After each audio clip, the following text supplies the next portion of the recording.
Hello, വീട്ടിൽ കുറച്ച് കിന്നിരിപ്പുണ്ടായിട്ട് ഞാൻ കരുതി ഒരു ഓറഞ്ച് കേക്ക് ഉണ്ടാക്കാം. ഞാൻ ഇതിനു മുമ്പും ട്രൈ ചെയ്തിട്ടുണ്ടായിരുന്നു. അപ്പോൾ എനിക്കത് ഭയങ്കരമായിട്ട് ഇഷ്ടപ്പെട്ടിട്ടാണ് ഞാൻ രണ്ടാമതും ഉണ്ടാക്കിയത്. ഇത് ഞാൻ ഒഴിച്ച് കൊടുക്കുന്നത് ഓറഞ്ച് ജ്യൂസാണ് കേട്ടോ. അത് കഴിഞ്ഞ് ഞാൻ ആശിക്കുട്ടനെ പഠിപ്പിക്കുമായിരുന്നു. അപ്പോൾ ആശിക്കുട്ടന് പി എഴുതിക്കൊണ്ടിരിക്കുകയാണ് കേട്ടോ.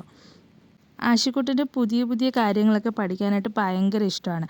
അപ്പോൾ സ്വന്തമായിട്ട് പി ഒക്കെ എഴുതിയിട്ട് ഭയങ്കര സന്തോഷത്തോടെ ക്ലാപ്പൊക്കെ ചെയ്യുവാണ് കേട്ടോ. കുറച്ചൊക്കെ എഴുതി കഴിഞ്ഞപ്പോഴത്തേക്ക് ആൾക്ക് ഭയങ്കര ക്ഷീണമായി. പിന്നെ എൻ്റെ മടിയിലോട്ട് അങ്ങ് കിടന്ന്. അത് കഴിഞ്ഞ് ഞങ്ങൾ കേക്കൊക്കെ കട്ട് ചെയ്യാൻ പോവാണ് കേട്ടോ. അപ്പം ഞാൻ പറഞ്ഞു ഞാൻ കട്ട് ചെയ്ത് തരാമെന്ന്. അപ്പോൾ പറഞ്ഞു വേണ്ട, വാവ കട്ട് ചെയ്യാമെന്നും പറഞ്ഞ് എൻ്റെ കയ്യിൽ നിന്ന് കത്തി വാങ്ങിച്ചിട്ട് സ്വന്തമായിട്ട് കട്ട് ചെയ്യുക. അവൻ സ്വന്തമായിട്ട് കട്ട് ചെയ്ത് കഴിഞ്ഞാൽ അത് കുളമാവുമെന്ന് അറിഞ്ഞുകൊണ്ട് ഞാനത് വാങ്ങിച്ചിട്ട് കട്ട് ചെയ്ത് കൊടുക്കുവാണ്. കേക്കിൻ്റെ പുറത്ത് ആ ജ്യൂസും കൂടി ഒഴിച്ച് കഴിയുമ്പോൾ ഇത് ഭയങ്കരമായിട്ട് സോഫ്റ്റ് ആവും കേട്ടോ. അപ്പം ഞാനത് കട്ട് ചെയ്തിട്ട് ആശിക്കുട്ടന് ഞാനത് കൊടുക്കുവാണ്. അപ്പം അത് അവൻ എനിക്ക് തിരിച്ച് തരുവാണ് കേട്ടോ. അമ്മ കഴിക്കുമെന്നും പറഞ്ഞ് എൻ്റെ വായിലോട്ട് വെച്ച് തരുവാണ് അവൻ. ആശിക്കുട്ടന് കേക്കൊക്കെ ഒത്തിരി ഇഷ്ടപ്പെട്ട്. അത് കഴിഞ്ഞ് അനിയൻ വന്നായിരുന്നു കേട്ടോ. അവൻ ചോക്ലേറ്റൊക്കെ വാങ്ങിച്ചുകൊണ്ടാണ് വന്നത്.